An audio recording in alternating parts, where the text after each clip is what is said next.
I love Mission Impossible Fallout. I can jump on things.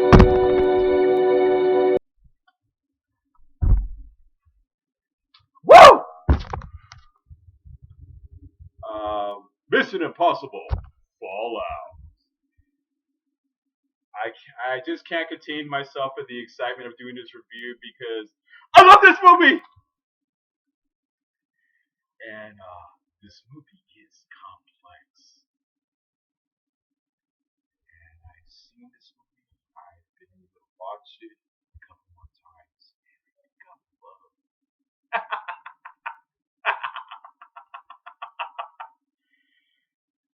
And just trying to explain how what went into making this movie.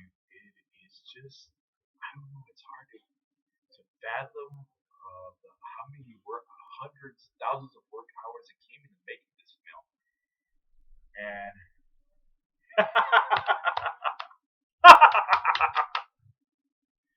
all right, Mission Impossible Fallout. This movie is directed by Christopher McCurry, and I'm not very familiar with his work, but he's done a couple of stuff on television, and he's co-written Jack the Giant Slayer, so he doesn't have a very good track record. But this movie, of course, stars Tom Cruise, Henry Cavill, Rebecca Ferguson, as well as Alec Baldwin and Simon Pegg and Vanessa Kirby and Angela Bassett and Bing Rhymes. So this movie is probably it with a 97% on Rotten Tomatoes. Oh my gosh! So this movie, it is actually it brings back a villain from the previous Mission Impossible movie, Rogue Nation, and as well as okay, let's get into the review, actual review. Okay, all right.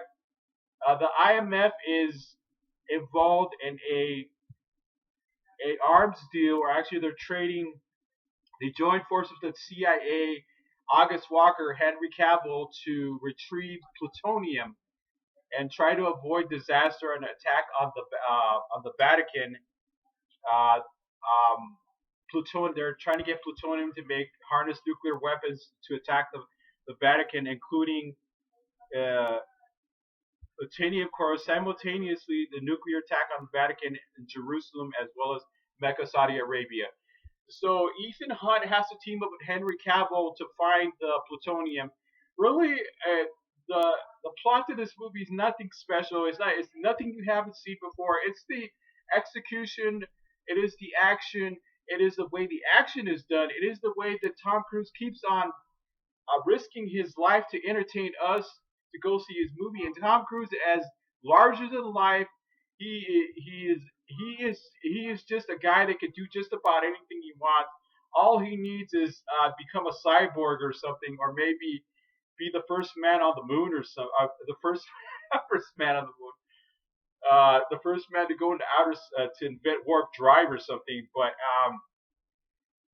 he does some really amazing action scenes, including hanging off a helicopter, moving helicopter, which there was no wire work, there was no CGI done in this scene, and he's risking his life, and he does it to such a seamless degree that you're just like in awe, like, oh my god, he just did that. So it is. I mean, this guy's risking his life. He could if he it God God help him if he was to ever die in a freak accident, because he's is the guy's like 54 years old, I think, or 53, and he's risking his life the purpose of entertaining us, or he has some kind of a death wish or something. And they have so basically the IMF have to stop the Apostles, a special terrorist group uh, led by John Lark, the main villain in this movie. And I want to talk about the villain as well. Okay, I want to talk about everybody in this movie.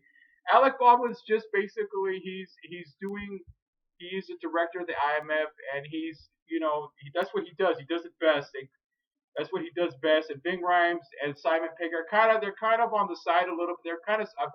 They've always been side characters, but I think they've really have didn't. I think Simon Pegg kind of shined a little bit more on this movie, and Bing Rhymes is just kind of playing a kidnap victim. It's kind of I think it's kind of a lame assessment, because he's such a great actor, so powerful when he delivers his lines. It's just I think because Ethan Hunt is basically going has to team up with a guy he doesn't like, a guy he's reluctant to work with, and August Walker and Henry Cavill does not want to work with him either.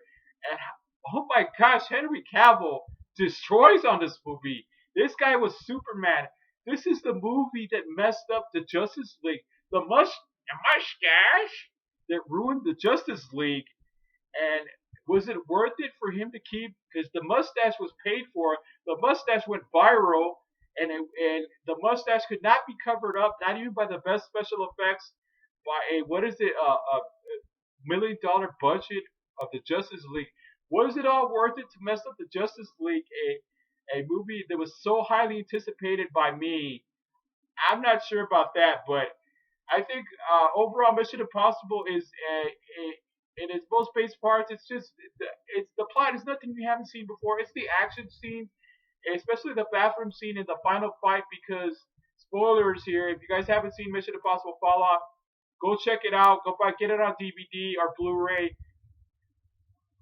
Henry Cavill is actually a double agent, and Angela Bassett is his superior. He decides to go rogue because he wants to cause Armageddon to happen.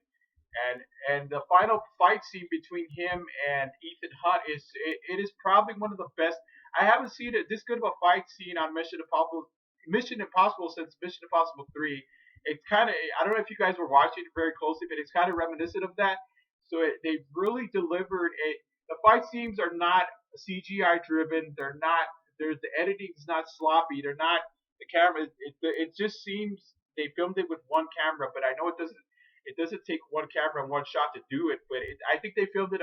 They filmed a lot of these scenes in one shot, though. But there's a foot chase. There is a car chase, of course. There is the helicopter scene. There's where they're skydiving, and all these scenes are just it just leaves your jaw drop. It is just phenomenal, and the acting is awesome. I mean, what do you expect? This is an espionage, terrorist type spy film. Okay, that's what Mission Impossible really is. If you really strip this film apart, and it is just a spy film, it is just tons of fun because I really like this movie, and I think Tom Cruise is taking more risk, if you will, to make a better film. But really, I really like this movie, and I just gotta say this movie, I can't put it into words. It's very complex.